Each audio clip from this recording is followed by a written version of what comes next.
अस्सलाम वालेकुम friends, welcome back to top smarties drama serial Dastak, जहां पर किरण का करैक्टर बहुत मजबूत, बहुत खूबसूरत दिखाया गया। बेशक औरत वक्त के साथ साथ खुद को मजबूत कर लेती है, वक्त के सांचे में खुद को ढाल लेती है, जैसा कि किरण कर रही है। शोहर नहीं तो बेटे के सहारे ही जिंदगी गुजारने का फैसला किया। ऐसे में मॉइस ने आकर कुदरत की तरफ से जो मॉइस आया तो किरण के लिए और आसानियां हो गई। वो किरण को इजी इंस्टॉलमेंट्स पर उसका अपना घर खरीद कर देता है, जो कि किरण के लिए बहुत खुशी का बायस है। दूसरी तरफ माँ बाप में तो खलिश पैदा हो गई, जुदाइयां आ गई। माँ ने आज अपना तकिया उठाया और ये कमरा छोड़ने का ही सोच दिया। तभी तो सजाद साहिब भड़क उठे, मेरी औलाद के सामने मुझे बुरा बना रही हो, उनके सामने मेरी इज्जत नहीं करवाओगी क्या? तो यहाँ पर माँ भी भड़क उठी, इंसान अपनी इज्जत खुद करवाता है और आपने जो कुछ किया, आपको क्या लगता है आपकी बेटियां छोटी बच्चियां हैं? वो क्या नहीं समझती? सब कुछ समझती हैं। वो बहुत बड़ी हो चुकी हैं, मैच्योर हैं। अब यहाँ पर माँ ने तकिया उठाया, दूसरे कमरे में आ गई, लेकिन यहाँ पर भी आकर बहुत रोती है कि सारी उम्र उसने कैसे फ्रॉडिया आदमी के साथ गुजारी और उसे मालूम भी ना पड़ा। अब किरण जो कि अपने घर जा रही है, तो कैसे मुमकिन है कि अपनी माँ को इतनी मुश्किल में अकेला छोड़ जाए? इसलिए तो वो अपनी माँ को भी अपने साथ ले जाती है, क्योंकि काम के दौरान माँ शानी का ख्याल भी रखेगी और फिर यहाँ पर बहुत सुकून से रहेगी भी।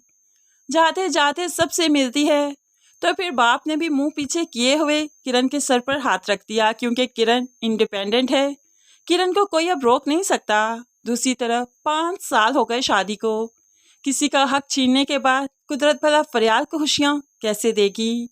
आज तो डॉक्टर ने नाउम्मीद कर दिया, ये कहते हुए कि फरियाद अब कभी माँ नहीं बन सकती।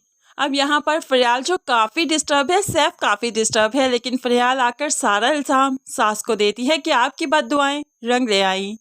अब यहाँ पर जिसे अल्लाह रखे उसे कौन चखे, भला उसे बद्दुआ क्यों ही लगेगी? लेकिन जब कुदरत न चाहे तो फिर कुछ भी नहीं हो सकता। कुदरत इसे औलाद देना ही नहीं चाहती, तो फिर किसी का भला क्या कसूर? नवीन और मॉइस की मंगनी तो टूट गई, लेकिन नवीन ने अपने ऊपर इल्ज़ाम लेने के बजाय मॉइस पर लगा दिया कि मॉइस किरण में इंटरेस्टेड है। अब यहाँ पर बाप को भी ऐसा लगा कि नवीन ठीक कह रही है, क्योंकि बाप ने भी पहली ही मुलाकात में मॉइस और किरण की बेतकल्फी देख रही थी। लेकिन मॉइस नवीन को फ़ोन करते हुए उसे खूब अच्छे से सुनाता है, किसी बेकसूर पर इल्ज़ाम लगाते हुए शर्म नहीं आई तुम्हें? उसने तुम्हारे लिए आसानी पैदा की, तुम जिसे चाहती थी तुम्हें उसका होने का मौका दिया और तुम उसी पर इल्ज़ाम लगा रही हो। लेकिन नवीन जैसी लड़कियां रास्ता निकालना और खुद को बचाना बहुत अच्छे से जानती हैं, तभी सारा इल्ज़ाम किरण पर लगा दिया।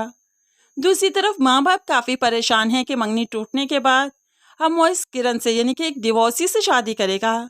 तो माँ बाप घबराते हुए अब पूछ लेते हैं, बेटा जी शादी तो करनी है ना, किसी और लड़की को देखें क्या? तो मॉइस भी सुना देता है, जी बिल्कुल शादी तो करनी है ना, लेकिन इस बार लड़की के बारे में मैं खुद बताऊंगा, लड़की का इंतखाब मैं खुद करूंगा। अब यहाँ पर माँ बाप को तो श्योरिटी हो गई कि ये किरण का ही इंतखाब करने वाला है, और बेशक मॉइस किरण का इंतखाब ही करेगा। लेकिन दूसरी तरफ अब शानी की वजह से सैफ काफ़ी डिस्टर्ब है। जाहिर सी बात है, उसे मालूम पड़ चुका है वो कभी बाप नहीं बन सकता, लेकिन उसकी एक औलाद इस दुनिया में मौजूद है। बेशक उसकी कस्टडी वो किरण के हवाले कर ही चुका है, लेकिन फिर भी उसके कदम शानी की तरफ बढ़ेंगे।